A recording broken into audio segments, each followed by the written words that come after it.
नमस्कार दोस्तों, स्वागत है आपका आज के मुख्य समाचारों में। दोस्तों यहां पर आपको देखने को मिलेंगी सुबह से लेकर शाम तक की तमाम बड़ी खबरें, मुख्य समाचार, ब्रेकिंग न्यूज अपडेट्स के रूप में। तो दोस्तों आप सभी लोगों से रिक्वेस्ट है इस वीडियो को ज्यादा से ज्यादा लाइक और शेयर करें। तो दोस्तों सीधे चलते हैं आज की पहली बड़ी खबर की ओर। 20 सालों में पहली बार किसी केंद्रीय मंत्री की हुई गिरफ्तारी। ठाकरे को थप्पड़ वाले बयान के लिए नारायण राणे हुए अरेस्ट। जी हां दोस्तों, महाराष्ट्र के मुख्यमंत्री उद्धव ठाकरे के खिलाफ थप्पड़ संबंधित टिप्पणी को लेकर केंद्रीय मंत्री नारायण राणे को पुलिस ने गिरफ्तार कर लिया। राणे ने जुलाई माह में ही नरेंद्र मोदी की कैबिनेट में सूक्ष्म, लघु और मध्यम उद्योग के मंत्री के रूप में पद संभाला है। दोस्तों पुलिस की टीम मंत्री को गिरफ्तार करने के लिए सम्मेश्वर गई थी। राणे 20 साल में ऐसे पहले केंद्रीय मंत्री हैं जिन्हें गिरफ्तार किया गया है। राणे की गिरफ्तारी की आशंका उस समय बढ़ गई थी जब गिरफ्तारी से संरक्षण संबंधी उनकी ओर से दाखिल की गई याचिका पर बॉम्बे हाईकोर्ट ने तत्काल सुनवाई से इनकार कर दिया था। नारायण राणे ने मुख्यमंत्री उद्धव ठाकरे के खिलाफ अपनी टिप्पणी को लेकर दर्ज एफआईआर को चुनौती देते हुए मंगलवार को बॉम्बे हाईकोर्ट में याचिका दायर कर गिरफ्तारी से संरक्षण का अनुरोध किया था, लेकिन कोर्ट ने याचिका पर तत्काल सुनवाई से इनकार कर दिया। अधिवक्ता अनिकेत निकम के माध्यम से दाखिल राणे की याचिका में प्राथमिकी रद्द करने के लिए निर्देश देने का आग्रह किया गया है। दोस्तों न्यायमूर्ति एस शिंदे और न्यायमूर्ति एन जामदार की पीठ के समक्ष दाखिल याचिका में मंगलवार को ही तत्काल सुनवाई की मांग की गई थी। हालांकि पीठ ने इस पर सुनवाई करने से इनकार कर दिया और कहा कि याचिका का उल्लेख करने की अनुमति नहीं है। पीठ ने कहा था कि वकील को प्रक्रिया का पालन करना होगा। इसके बाद दोस्तों अगली बड़ी खबर। दुशांबे के रास्ते दिल्ली पहुंचे 78 लोग। काबुल से आई गुरु ग्रंथ साहिब की 3 प्रतियां। जी हां दोस्तों, अफगानिस्तान पर तालिबान के कब्जे के बाद काबुल में फंसे भारतीयों को वापस लाने का सिलसिला जारी है और ताजिकिस्तान के दुशांबे से 78 लोगों को एयर इंडिया के स्पेशल विमान से दिल्ली लाया गया। दोस्तों आपकी जानकारी के लिए बता दें कि 78 व्यक्तियों के एक समूह को कल यानी कि 23 अगस्त को भारतीय वायुसेना के विमान के माध्यम से काबुल से दुशांबे लाया गया था।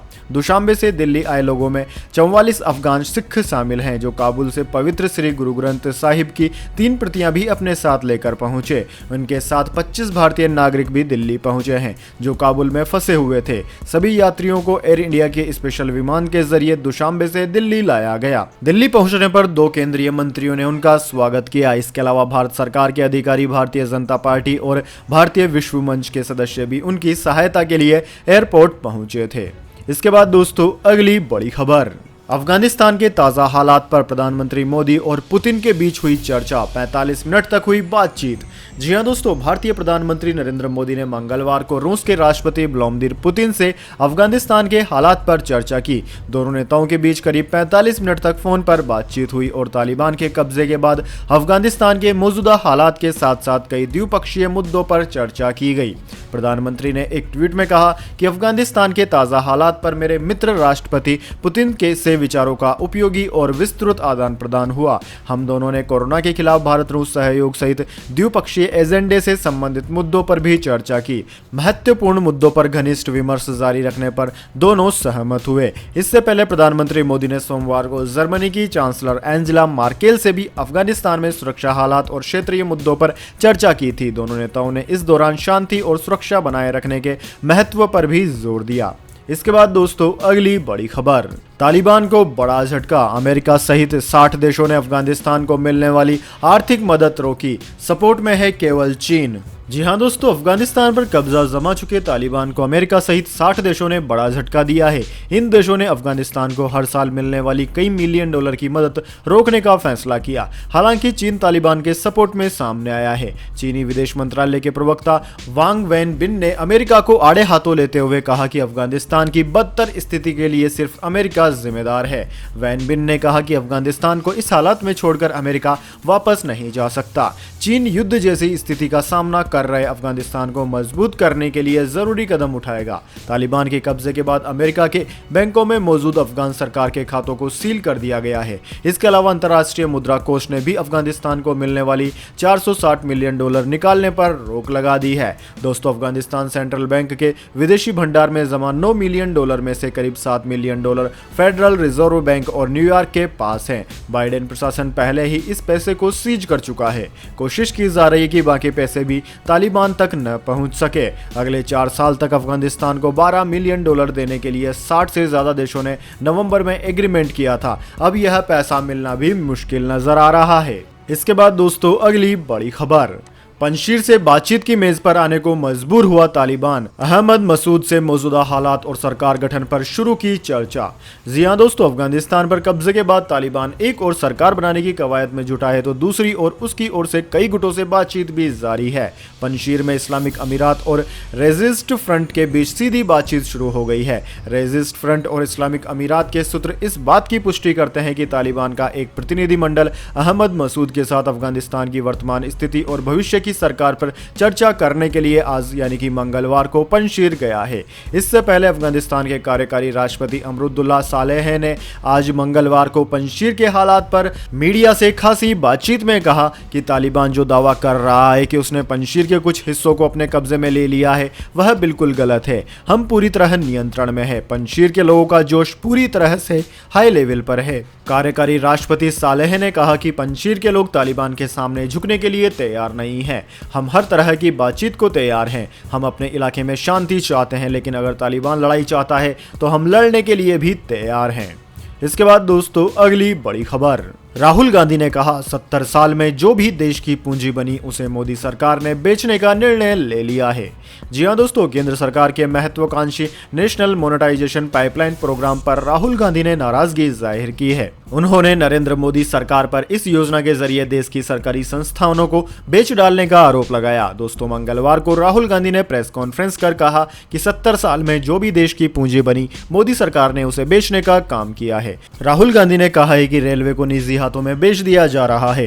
प्रधानमंत्री सब कुछ बेच रहे हैं। राहुल गांधी ने प्रधानमंत्री मोदी के नारे का जिक्र करते हुए कहा कि बीजेपी का नारा था कि 70 साल में कुछ नहीं हुआ। कल वित्त मंत्री ने देश में जो भी 70 सालों में बना उसे बेच दिया। देश के युवाओं से केंद्र ने रोजगार छीना, कोरोना में मदद नहीं की, किसानों के लिए 3 कृषि कानून बनाए। राहुल गांधी ने कृषि कानूनों पर भी केंद्र सरकार को घेरा।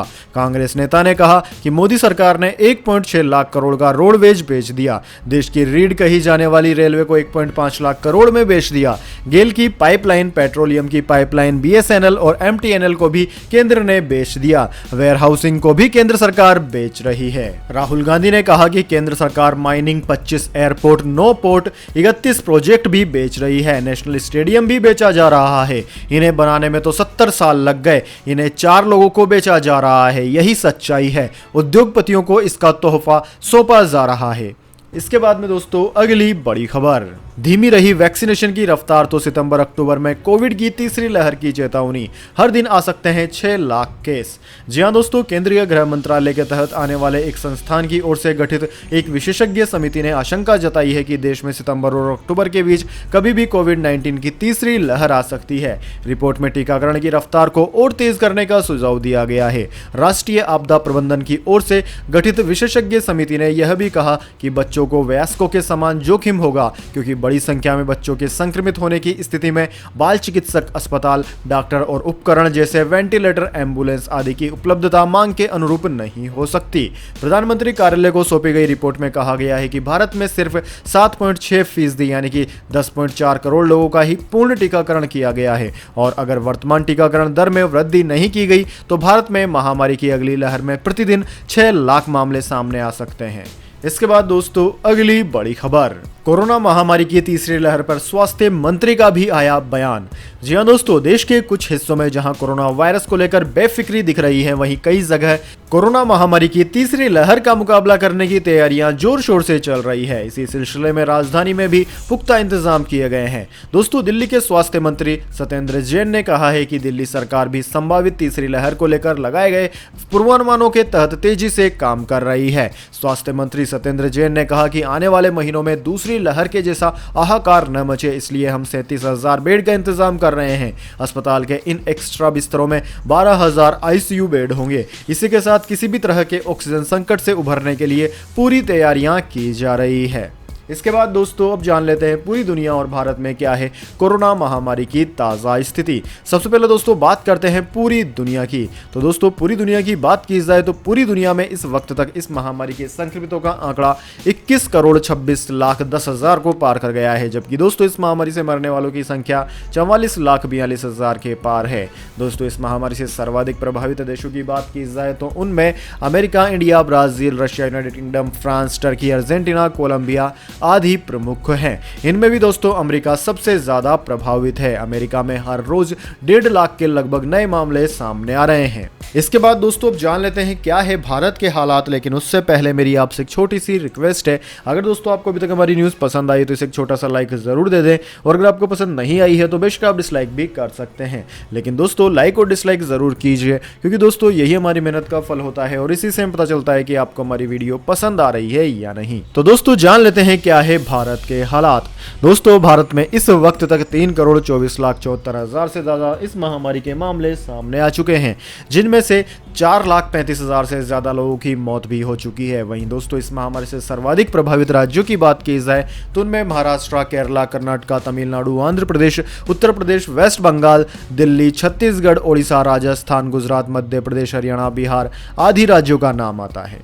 इसके बाद दोस्तों अगली बड़ी खबर, तालिबान का फरमान, नेल पॉलिश लगाने वाली महिलाओं की काट लेंगे उंगलियां, जींस पहनने पर लड़कों की पिटाई। जी हां दोस्तों, अफगानिस्तान पर तालिबान के कब्जे के बाद उनकी क्रूरता की खबरें भी हर रोज सामने आ रही है। भले ही तालिबान खुद को सुधरा हुआ दिखा रहा है, मगर सोशल मीडिया पर शेयर किए जा रहे वीडियो और फोटोज तालिबान का असली चेहरा दुनिया के सामने रख रहे हैं। तालिबान ने जींस पहनने पर रोक लगा दी है और लड़कियों को नेल पॉलिश के इस्तेमाल से दूर रहने की हिदायत दी है। आतंकवादियों ने स्पष्ट किया है कि उनकी बात नहीं मानने वालों को इसकी सजा भुगतनी पड़ेगी। हाल ही में जींस पहनने के लिए कुछ युवाओं की बेरहमी से पिटाई की गई। द सन में छपी खबर के अनुसार एक अफगानी बच्चे ने तालिबानी क्रूरता उजागर करते हुए बताया कि उसे और उसके दोस्तों को जींस पहनने के लिए कड़ी सजा दी गई। लड़के ने बताया कि वो काबुल में अपने कुछ दोस्तों के साथ कहीं जा रहा था, तभी सामने से आ रहे तालिबानी लड़ाकों ने उन्हें रोक लिया। आतंकवादियों ने जींस को इस्लाम का अनादर बताते हुए पहले उनकी पिटाई की, फिर बंदूक दिखाकर उन्हें दोबारा गलती न दोहराने की धमकी दे डाली। इसके बाद दोस्तों अगली बड़ी खबर, LIC में विदेशी निवेशक भी लगाएंगे पैसा, केंद्र सरकार FDI को मंजूरी देने की कर रही है तैयारी। जी हां दोस्तों, केंद्र सरकार भारतीय जीवन बीमा निगम में अपनी हिस्सेदारी बेचने की कवायद में जुटी है। इसके लिए LIC का IPO लाने की भी योजना पर काम किया जा रहा है। केंद्र सरकार देश के सबसे बड़े IPO में प्रत्यक्ष विदेशी निवेश यानी कि FDI की मंजूरी दे सकती है। इसके बाद कोई भी विदेशी निवेशक देश के सार्वजनिक क्षेत्र की सबसे बड़ी बीमा कंपनी में हिस्सेदारी खरीद सकता है। यही नहीं, FDI को मंजूरी के बाद बड़े पेंशन फंड्स और इंश्योरेंस कंपनियां IPO में बोली लगा सकेंगी। दोस्तों केंद्र सरकार की LIC में 100% हिस्सेदारी है। देश की ज्यादातर बीमा कंपनियों में 74% FDI की अनुमति है। हालांकि संसद के कानून से बनी विशेष कंपनी होने के कारण ये नियम LIC पर लागू नहीं होता। सूत्रों के मुताबिक LIC में FDI की अनुमति को लेकर चर्चा शुरुआती दौर में है। दोस्तों आपकी जानकारी के लिए बता दें, RBI के मुताबिक किसी विदेशी व्यक्ति या कंपनी की ओर से 10% से ज्यादा हिस्सेदारी खरीद FDI मानी जाती है। विशेषज्ञों के मुताबिक शेयर बाजार में सूचीबद्ध होने के बाद LIC की वैल्यू $261 अरब पहुंच सकती है। इसके बाद दोस्तों अगली बड़ी खबर, गोल्ड सिल्वर प्राइस टुडे, सोने चांदी के दाम और बढ़े, जानिए क्या है ताजा भाव। जी हां दोस्तों, सोने और चांदी की कीमतों में और बढ़ोतरी हुई है। दिल्ली सराफा बाजार में आज सोना 170 रुपए की तेजी के साथ 46,544 रुपए प्रति 10 ग्राम हो गया। वहीं दोस्तों चांदी की बात की जाए तो चांदी 172 रुपए की तेजी के साथ 61,584 रुपए प्रति किलोग्राम पर ट्रेंड कर रही है। अंतर्राष्ट्रीय बाजार की बात करें तो अंतर्राष्ट्रीय बाजार में सोना गिरावट के साथ $1801 प्रति औंस, जबकि चांदी $23.60 प्रति औंस पर रही। इसके बाद दोस्तों अगली बड़ी खबर, मारुति सुजुकी पर लगा 200 करोड़ का जुर्माना, कम डिस्काउंट देने के लिए डीलर्स पर दबाव बनाने का है आरोप। जी हां दोस्तों, देश की सबसे बड़ी कार निर्माता कंपनी मारुति सुजुकी इंडिया को बड़ा झटका लगा है। दरअसल दोस्तों भारतीय प्रतिस्पर्धा आयोग यानी कि CCI ने मारुति सुजुकी इंडिया पर अनुचित व्यापार व्यवहार में शामिल होने पर 200 करोड़ रुपए का जुर्माना लगाया है। दोस्तों आपकी जानकारी के लिए बता दें, CCI सभी क्षेत्रों में अनुचित व्यापारिक व्यवहारों पर रोक लगाता है। इसके साथ ही आयोग ने कंपनी को इस तरह के किसी भी एंटी कॉम्पिटिटिव प्रैक्टिस से बचने का निर्देश दिया है। दोस्तों, कंपटीशन कमीशन ऑफ इंडिया ने मारुति सुजुकी को 60 दिन में जुर्माने की रकम का भुगतान करने को कहा है। वर्ष 2019 में भारतीय प्रतिस्पर्धा आयोग ने इन आरोपों की जांच शुरू की थी कि मारुति सुजुकी अपने डीलर्स को सीमित डिस्काउंट देने के लिए बाध्य करता है। इससे उनके बीच प्रतिस्पर्धा कम हो जाती है और इसका नुकसान ग्राहकों को उठाना पड़ता है, जिन्हें अधिक प्रतिस्पर्धा की स्थिति में कम कीमतों पर कार मिल सकती थी। मिनिस्ट्री ऑफ कॉर्पोरेट अफेयर्स की ओर से जारी बयान में कहा गया है कि अन्य शब्दों में कहा जाए तो डिस्काउंट कंट्रोल पॉलिसी कंपनी के डीलर्स के लिए है। उनके जरिए डीलर्स को MSIL द्वारा तय सीमा से ज्यादा डिस्काउंट या निःशुल्क सुविधाएं देने को लेकर हतोत्साहित किया जाता है। अगर कोई डीलर अतिरिक्त डिस्काउंट देना चाहता है तो उसे MSIL से इस बात की छूट लेनी पड़ती है। इसके बाद दोस्तों, अगली बड़ी खबर, कोविशील्ड की 2 डोजों के बीच का गैप हो सकता है कम, सरकार कर रही है विचार। जी हां दोस्तों, कोरोना वैक्सीन कोविशील्ड की 2 डोजों के बीच का गैप कम किया जा सकता है। गैप को कम करने का सुझाव हेल्थ सेक्टर में काम करने वाली संस्था IAPSM यानी कि Indian association of preventive and social medicine की ओर से दिया गया है। दोस्तों, इस बारे में IAPSM का कहना है कि केंद्र सरकार इस मामले पर विचार कर रही है। देश में इस वक्त 59 करोड़ से ज्यादा वैक्सीन की डोज लगाई जा चुकी है और सरकार की तरफ से लगातार वैक्सीनेशन की प्रक्रिया में तेजी लाने की कोशिश हो रही है। अब 2 डोज का गैप 12 हफ्ते से घटाकर 8 हफ्ते करने पर विचार किया जा रहा है। इसके बाद दोस्तों, अगली बड़ी खबर, अफगानिस्तान तालिबान ने की सरकार गठन की तैयारी, अमेरिका को दिया अल्टीमेटम। जी हां दोस्तों, तालिबान ने अफगानिस्तान में नई सरकार बनाने को लेकर कार्यवाही शुरू कर दी है। अफगानिस्तान में दूसरी प्रेस कॉन्फ्रेंस में तालिबान के प्रवक्ता ज़बीहुल्लाह मुजाहिद ने आगे का प्लान बताया। तालिबान के प्रवक्ता ने कहा कि सरकार गठन पर बातचीत जारी है, कुछ सरकारी दफ्तरों में काम भी शुरू हो गया है और कुछ अधिकारियों की नियुक्ति की गई है। अफगानिस्तान में कल से सभी बैंक खोलने का निर्णय लिया गया है। तालिबान ने अमेरिका को भी आंखें दिखाना शुरू कर दिया है। तालिबानी प्रवक्ता ज़बीहुल्लाह मुजाहिद ने कहा कि अमेरिकी सेना ने एयरपोर्ट पर फायरिंग की है। तालिबान ने अमेरिकी सेना को 31 अगस्त तक काबुल खाली करने का अल्टीमेटम दिया है, साथ ही अन्य देशों से सहयोग भी मांगा है। तालिबान के कब्जे के बाद अफगानिस्तान छोड़कर जा रहे तमाम देशों के राजदूतों से काबुल से न डरने की अपील की गई है। इसके बाद दोस्तों, अगली बड़ी खबर, ब्रिक्स बैठक में भारत का पाकिस्तान पर निशाना, बिना नाम लिए कहा आतंकवादियों को पालता है पाकिस्तान। जी हां दोस्तों, भारत ने ब्रिक्स देशों के शीर्ष सुरक्षा अधिकारियों की डिजिटल माध्यम से हुई बैठक में परोक्ष रूप से पाकिस्तान पर सीमा का आतंकवाद और जैश-ए-मोहम्मद व लश्कर-ए-तैयबा जैसे आतंकी समूहों को पनाह देने के लिए निशाना साधा। विदेश मंत्रालय ने मंगलवार को इस बात की जानकारी दी। मंत्रालय ने कहा कि भारत ने सीमा पार आतंकवाद और लश्कर-ए-तैयबा और जैश-ए-मोहम्मद जैसे समूहों की गतिविधियों का मुद्दा उठाया, जिन्हें राज्य का समर्थन हासिल है और शांति व सुरक्षा को खतरा है। इसके साथ ही ब्रिक्स देशों की बैठक में अफगानिस्तान के हालात की भी समीक्षा की गई। भारत ने कहा कि बैठक में अफगानिस्तान, ईरान, पश्चिम एशिया और खाड़ी में वर्तमान विकास और साइबर सुरक्षा जैसे राष्ट्रीय मुद्दों के लिए उभरते खतरों के संदर्भ में क्षेत्रीय और वैश्विक राजनीतिक और सुरक्षा परिदृश्य की समीक्षा की गई।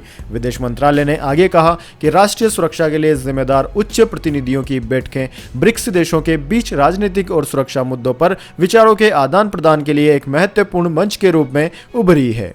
तो दोस्तों, यह थी आज की तमाम बड़ी खबरें। इसके बाद दोस्तों, बारी आती है आज के माइंड क्विज क्वेश्चन की। जी हां दोस्तों, एक आसान से सवाल का जवाब देकर आप जीत सकते हैं एक अमेजिंग सरप्राइज गिफ्ट हमारे यूट्यूब चैनल की ओर से। तो दोस्तों, आज का सवाल आपकी स्क्रीन पर आ चुका है। भारत के 4 बड़े महानगरों का नाम क्या क्या है? जी हां दोस्तों, अगर आप जानते हैं भारत के चारों महानगरों के नाम तो जल्दी से कमेंट बॉक्स में लिख दीजिए। अगर दोस्तों आपको जवाब होता है एकदम सही और आप चले जाते हैं लक्की विजेता के रूप में, तो आपको मिल सकता है एक अमेजिंग सरप्राइज गिफ्ट हमारे यूट्यूब चैनल की ओर से। तो दोस्तों, जल्दी से अपना उत्तर कमेंट बॉक्स में लिख दीजिए, वीडियो को लाइक कर लीजिए और चैनल को सब्सक्राइब करके बेल आइकन भी दबा लीजिए। धन्यवाद। वंदे मातरम। जय हिंद, जय भारत।